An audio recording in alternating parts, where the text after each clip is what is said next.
So just a quick run through on depression and magnesium from a naturopathic perspective. The parasympathetic system, I guess you could say, and the orthosympathetic system, these two systems of the autonomic nervous system, which one is represented, I guess, by the cortex and activity, and the other is represented by the solar plexus and healing and relaxation. And these two, it's kind of masculine and feminine. You have these two, passive and active, extrovert, introvert, whatever, these kind of principles. And so this is how the body heals and then, goes from, patience to assertiveness and all these ranges. And so magnesium represents, I guess, the mineral on the parasympathetic side, and calcium represents the mineral on the orthosympathetic side, build up, calcium structure, boundaries, all this stuff. And magnesium represents this flexible relaxation, dilation, and also flexible. So not only, for example, in the teeth, you have calcium and magnesium in your teeth, but the calcium can make them brittle. But the reason why they're not brittle is because it does make them hard, the calcium, but it also makes them, in conjunction with the magnesium, the magnesium makes them flexible. So that gives this kind of softness to them, which allows them to be actually stronger.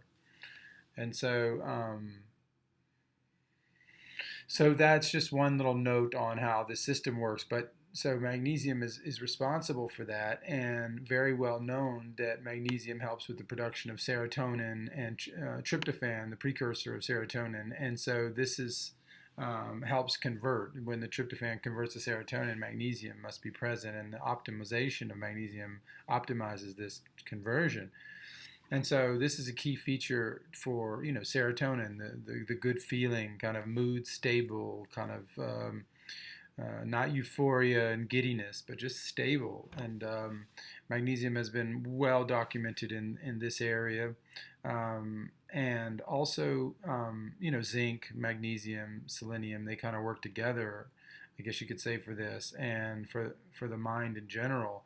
And the HPA axis, the hypothalamic pituitary axis, all of these hormones and all the hormone, the endocrine system can be completely skewed or thrown off by basically all the endocrine disruption can happen through not only endocrine disruptors, heavy metals and plastics and BPA and all these other things that happen, including mercury and aluminum is a really big endocrine disruptor, but also through inflammation, which inflammation is going to be at the base level. And I guess the other things I just mentioned also play into that inflammation. But so the inflammation is going to be the base kind of panic red alert sound that the body's going to get and keeps it from being able to listen to the smaller alert sounds that are the hormones.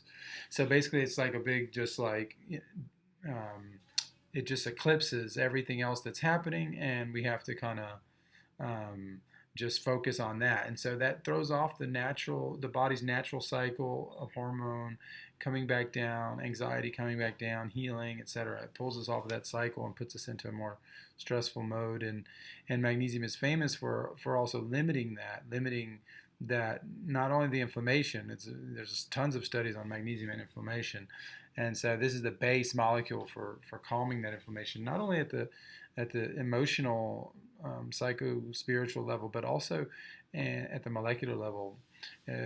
Magnesium acts as like a calcium channel blocker, so it's a natural calcium channel blocker, which allows the cell to bring in the right amount of calcium, right amount of flexibility in conjunction with magnesium, once again structural, etc., to keep the cell membranes from becoming too hard and densify and killing the cells, basically.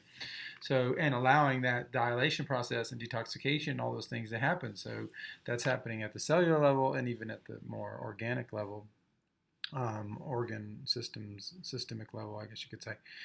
Also the GABA. The GABA is very famous for that. The GABA is like the most famous, I guess you could say, neurotransmitter for relaxation and sleep and mood stabilization. And it's become very popular And this GABA inhibits the overactivity of the brain, basically, and stress. It's also for stress as well. And so GABA is highly dependent not only for its creation but also for its regulation, catalyzation, everything on magnesium, and the right levels of magnesium to be present in the not only serum but also in the tissues and everywhere else, so that the body can keep having access to these things. The serum doesn't store magnesium per se. It's in there, but there's storage sites built all over the body. Just like fat stores energy, well, we have tissues and everything else that stores other things, minerals, etc.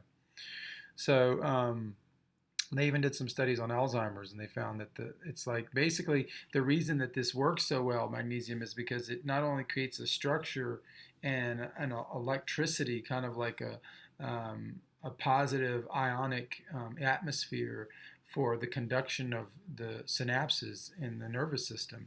And so a lot of these transmitters actually fire better, the system works better, not only through the system itself and the synapses, but even the creation of the physical synapses and how magnesium plays into that. And so that is going to play a key role, a synaptoprotective role. Magnesium is well known for that. And there were studies on that for Alzheimer, but that can apply to anything, actually. And so yeah, I think that's pretty much it for just doing this on the easy, like concise thing, which helps to understand how magnesium plays a role in depression. And I'm not saying this is going to replace pills and everything else, and pills for for like mental depression and psychological problems and everything else. But this is like a general healing protocol that has to be done first and foremost in all situations, because it's the number one deficiency. So I always recommend to get the right stuff, and it's only $3 a week to get the right stuff. And so, full disclosure, that we sell the transdermal magnesium in glass bottles because we're trying to do it without endocrine disruptors and do it right, and not do plastics and leach all those endocrine disruption into the body. Such a key molecule. It's very important to do it right and spend the $3 a week instead of $1 a week or whatever it is to say, oh, this is more expensive. Do it right, because it's only cost $3 a week and you only need it for 6 months of the year or 3 or whatever, so it's not that expensive, but it is. There's a lot of fakes and copycats out there. 95% of the market is using solvent extracted or chemically treated magnesium, which may have the word Zechstein or Permian or any kind of like marketing term attached to it. But the true Zechstein, with the Zechstein Inside logo, comes from a city called Vindam in Holland, which is underneath the ground. It's this enormous discovery underneath the North Sea, a strata of pure magnesium chloride. There's no need to treat it or chemically treat it or solvent extract it or separate it from anything, because it is natural in its own brine, in its own natural state. And so this is something rare. And it's not rare in the sense that there's no more of it. It's an abundance there for thousands of years, but it's rare to find on the market because people just use solvent extracted lookalikes. So get the right stuff, only in glass, Transdermal Magnesium, blue bottles, heartoftradition.com. And get yours today and start a treatment or an application for 2 months, 2 months to 6 months, depending on your needs. But in general, I would say that most people, after 10 or 11 years old, we start with magnesium deficiency, and probably even before that now because of the nutrition. So anyway, come check us out at theheartoftradition.com.